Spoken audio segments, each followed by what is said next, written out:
Palakollu MLA Andhra మంత్రి Nimmala sir రూటే separate. అధికారంలో ఉన్నప్పుడే కాదు, ప్రతిపక్షంలో ఉన్నప్పుడు ఎట్లుండో గిప్పుడు గట్లనే ఉండు. అదే ఎక్సెల్ బండేసుకొని తిరుగుడైతే బంద్ చేయాలి.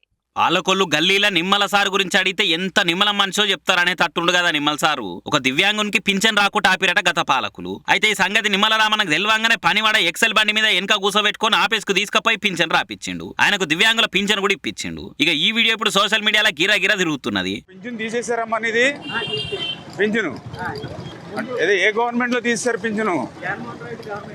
జగన్మోహన్ రెడ్డి వచ్చాక తీసాడు పింఛను. సర్టిఫికేట్ లో మీకు ఎంత ఉంది వికలాంగతత్వం? 100% వికలాంగతత్వం ఉంది. ఇప్పుడు మీకు పింఛన్ పీకేసాడు. ఎందుకు తీసాడంట? యూనిట్ లో కరెంటు బిల్లు దాటిందని తీశారు. మీది ఇప్పుడు మీ ఇంట్లో మీ అమ్మది కూడా రావట్లేదా? ఇద్దరికి పింఛన్ రావట్లా. నీలాంటి పాప నడవలేని వాళ్ళకి పేదవాళ్ళు మీది తెల్ల రేషన్ కార్డేనా? తెల్ల రేషన్ కార్డు అయినా సరే పింఛన్ తీసేశారు. మీరు తీసాడు, మీ అమ్మగారు తీసారు. ఎప్పటి నుంచి వస్తుంది మీకు పింఛను? కిరణ్ కుమార్ రెడ్డి నుంచి. ఈ జగన్మోహన్ రెడ్డి వచ్చాక పీకేశాడు. మరి నీలాంటి పేదవాళ్ళ మీద, దివ్యాంగుల మీద మరి జగన్మోహన్ రెడ్డికి కనీసం కనికరం లేదు. అంత కక్ష.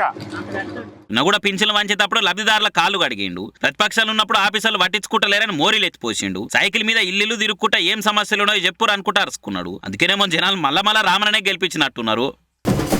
మొన్ననే బళ్ళు షురు అయ్యి సర్కార్ టీచర్లకు ట్రాన్స్ఫర్లు అవుతున్నాయి. ఇక మొన్ననే ఓసారి వేరే ట్రాన్స్ఫర్ అయిపోతుంటే పోరగాళ్ళంతా కాలం మీద పడి ఎట్లా ఏడ్చిర్రో చూస్తుంది. అదే ఘోరం అంటే అంతకంటే ఘోరం ఏడుస్తురు ఈ పోరలు. ఓయమ్మనే, ఏం దుఃఖము, ఏం ఏడిపిది, ఇంతగానం ఏడుస్తురు పోరలు. అస్సలు ముచ్చటేందో ఎందుకు ఏడుస్తారో తెలిస్తే మటుకు ముక్కు మీదే లేసుకుంటారు. ఈడ నడుమిట్లా ఓ టీచర్ అమ్మగాని వస్తుంది చూసిర్రా. Siddipet Kalakunta upper primary school teacher అట ఈమె. ఇక ఈ టీచర్ కు వేరే ఊరు ట్రాన్స్ఫర్ అయిందట. ఇక ఇడిచిపోతున్న పిల్లలు మంచిగా చదువుకోరి బిడ్డ అని టాటా చెప్పనీకొస్తే వద్దు టీచర్ వద్దు, మమ్మల్ని ఇడిచి ఏడికి పోకురి అని ఎట్లా శోకం పెడుతురు చూడుర్రు అందరూ.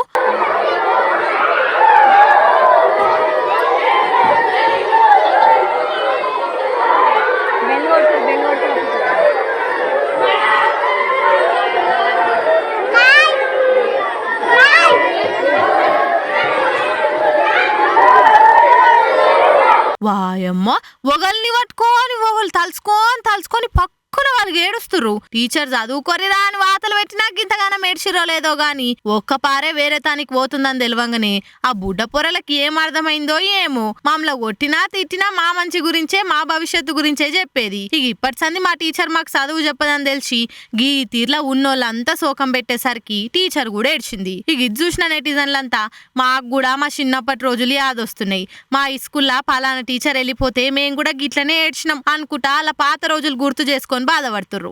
ఎంతైనా కొట్టినా తిట్టినా మన టీచర్ వెళ్ళిపోతే జర బాధనే అనిపిస్తుంది కదా అనుల్లా, ఏమంటారు?